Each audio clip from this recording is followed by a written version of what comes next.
श्रद्धा का खंडन करने के लिए, भ्रम कुठाराघात करने के लिए अचानक कई बार समुपस्थित हो जाता है और हमारी वर्षों की श्रद्धा किसी छोटे से संशय के एक प्रश्न से, जो मेरे और आपके मन में अचानक कभी उठ जाता है और स्वयं उसका समाधान हम ढूंढने में असमर्थ होते हैं। जब व्यक्ति स्वयं समाधान प्राप्त नहीं कर पाता तो ऐसी असमंजस की स्थिति में ऊहापोह करते हुए यदि उसे ठीक कोई मार्गदर्शक न मिल पाए, उसका समाधान न कर सके, तो वो कई बार अपने भ्रम को ही सत्य मान बैठता है और उसके बहुत वर्षों से सिंचित श्रद्धा के ऊपर उसके अंतर में अपने आप ही उठा हुआ संशय का कुठार उसकी श्रद्धा की वेल को काट डालता है और वो फिर अपने को कंगाल अनुभव करने लगता है।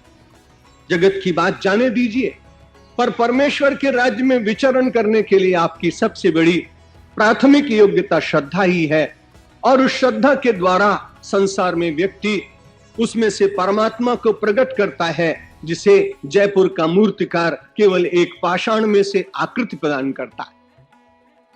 स्वामी विवेकानंद ने अपने गुरु समर्थ रामकृष्ण देव ठाकुर से पूछा था, मेरे मित्र मुझको कहते हैं कि तुमने एक बड़े पागल से व्यक्ति को अपना गुरु बना लिया। बड़े विद्वान लोग हैं कलकत्ता में, लेकिन बड़े सरल मन के थे स्वामी विवेकानंद। उन्होंने कहा, मैं अपने गुरु से पूछ तो लूं। और एक दिन उन्होंने एकांत में कहा, बड़ी श्रद्धा के साथ, अटूट श्रद्धा के साथ मैंने अपने जीवन का मार्गदर्शक आपको बनाया। गुरु रूप से मैंने आपको स्वीकार किया है।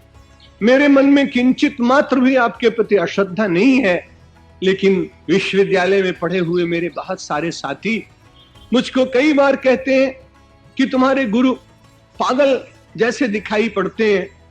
रामकृष्ण देव ने कहा, वे बिल्कुल ठीक कहते हैं, लेकिन ये बात याद रखना कि बुद्धि का अहंकार रखते हुए परमात्मा को प्राप्त किया नहीं जा सकता है। इसलिए इस अध्यात्म के मार्ग में पागल जब तक न होंगे तब तक आप कुछ पा न सकेंगे।